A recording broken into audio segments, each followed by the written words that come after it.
are being warned to stay away from Anfield and to watch from their TV screens. Yeah, in a moment we're going to be speaking to Emmerdale actor and Liverpool fan Danny Miller, alongside former Liverpool footballer, Sky Sports commentator and pundit Jamie Carragher. Good morning to both of you.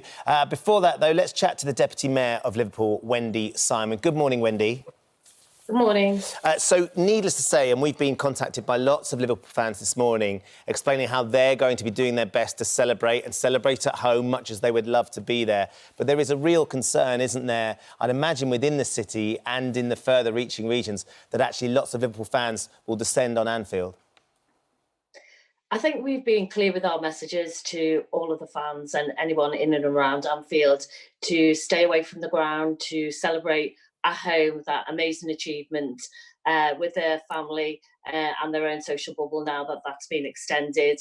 And then we can all come together as a city and properly celebrate in style once we're allowed to do so.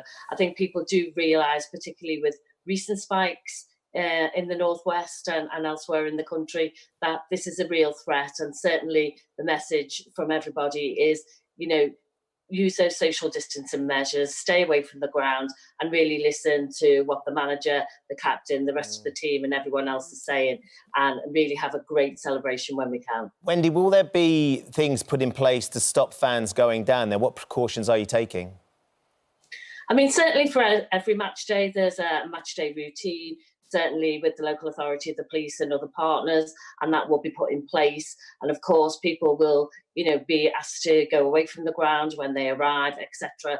And certainly, you know, the police will have their own measures as well, you know, should the crowd start to mingle, etc. So certainly, you know, we're hoping, and we know the majority of fans do act responsibly. You know, they will stay at home. It is, you know, really disappointing that we can't celebrate at this time, but there's been a lot of disappointments for lots of families over, you know, lots of different things across this pandemic. And it's really important that we do respect each other, respect the people who live there in and around the ground, because that's another consideration.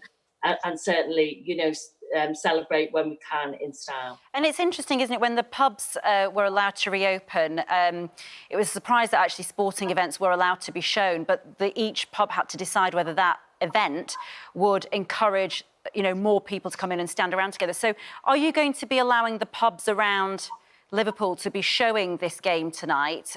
Because, of course, if they're drinking and then it gets to 10:30 and they lift it, you know, what are your thoughts on that? I mean, certainly each of the pubs have their own measures in place with the new regulations that have come around, you know, in relation to social distancing, you know, and we would expect all licensees to have those measures in place and act responsibly. And certainly for any fans who are going there, we know how difficult it is. It is difficult for everybody, but to abide by that, if that's how they want to celebrate that moment, to understand, you know, businesses have had a really hard time as well, and, you know, to respect that landlord and to respect each other.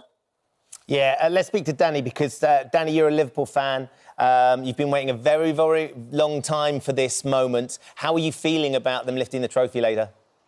I mean, I'm excited. I'm a little bit nervous. I'm walking there, so we just got to kind of the edge of Worsley, really. But no, I mean, just to echo the words there.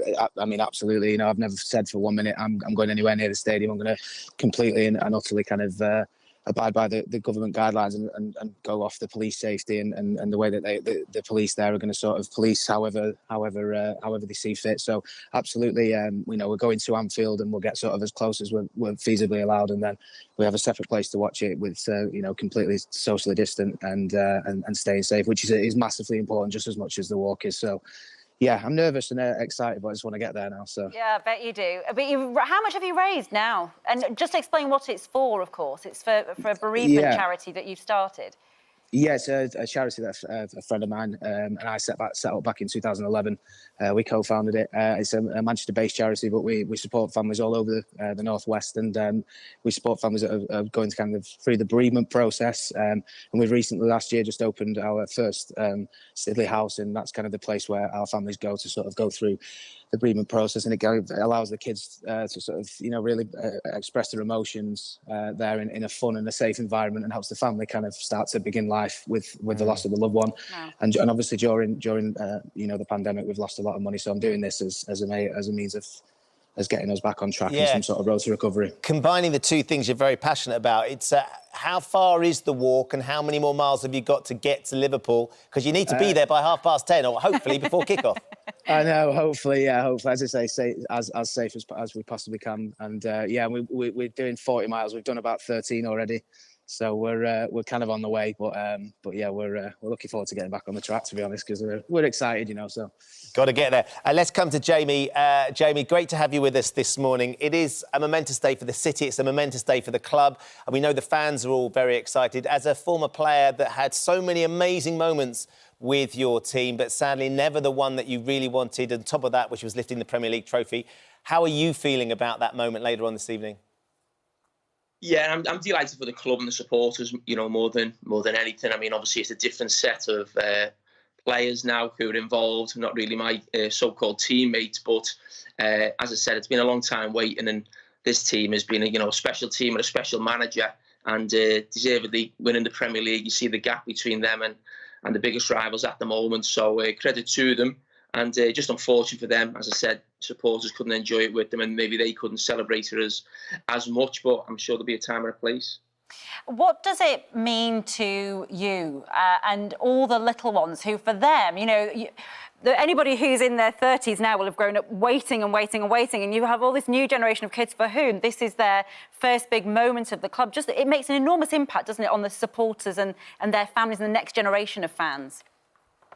Yeah, it does. And Liverpool have been lucky being in a couple of Champions League finals, big trips that, thousands have gone to Kiev, gone to Madrid, and you see that new generation of supporters, and they possibly haven't seen maybe the bad times when it's, not going so well. And those times will come back. That's football. Clubs have ups and downs. But at this moment, Liverpool have a special team, a special manager, and try and embrace it for as long as possible. And hopefully Klopp stays as long as possible.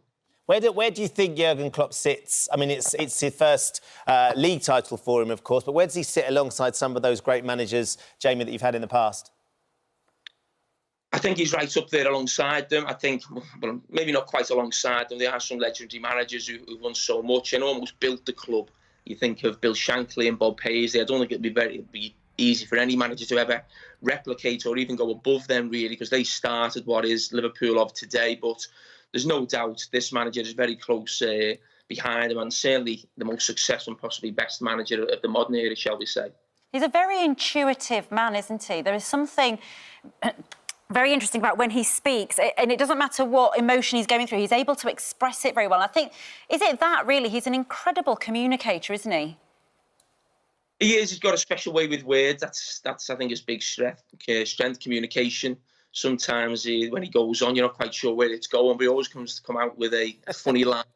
That just gets the mood quite right. And I've never seen a manager who has a hold over the support, really. No matter what he says, the Liverpool supporters sort of abide by it and listen to him, even when things aren't going well in the game or it's not been a great result. He always seems to find a way to lift the supporters. And as I said, he's got a huge hold over the supporters. Are you doing the game later on, Jamie? Will you be in the stadium? Yes, I'll be one of the lucky few. So we're doing it for, obviously, it's on Sky Sports. Big moment for us to see Liverpool lift the league. It was very close last season with Man City. Man City just pipped Liverpool. So, I think Liverpool have organised something where they're actually going to lift the trophy in the Kop. It's not going to be on the pitch. They've taken seats out of, the famous Kop stand. So it should be a little bit different. I think it'll be... I think there's a Coldplay music getting played as well when the trophies lift. So I think they're trying to make the best of it, and then it will be different, and try and make it as good a trophy list and something that we can remember, the players can remember. Okay, it's gonna be memorable because of the unique nature of it for football fans around the world, isn't it? But I still think it's going to resonate incredibly for... And it's free to air, that's the point, isn't it, as well? That's another thing, when presumably it's going to allow as many people as possible to take that opportunity to stay at home and to enjoy it at home. You don't have to leave your home if you don't pay for Sky or whatever. You can still watch it, presumably. And just a final word, Wendy, is there a date in mind when you think that there can be, the traditional parade? It seems like such a far-fetched idea now, but presumably the city needs it at some point. They need to be showing off all 4 trophies on the top of a bus at some point, don't they? Certainly the plans will be in place. There's no date in mind because obviously we don't know what regulations are going to be in place going forward. But certainly for anything like this, the planning goes ahead, many, many months before these things take place. So certainly there are plans there. We're in discussions with the club, and that will continue. So certainly no date as yet. But as soon as we know that, obviously that will be out there allowing people to plan their day well in advance. When they win next season, could they maybe just have one big one for both wins? Maybe that's the way to do it, isn't it, Jamie? Already, you see, that's the problem. Lovely. Nice to talk to all of you this morning. Yeah, thank you, Jamie. Enjoy that later on tonight. You have the golden ticket tonight, certainly. Danny, best of luck with the rest of your walk. What time are you hoping to get to Liverpool?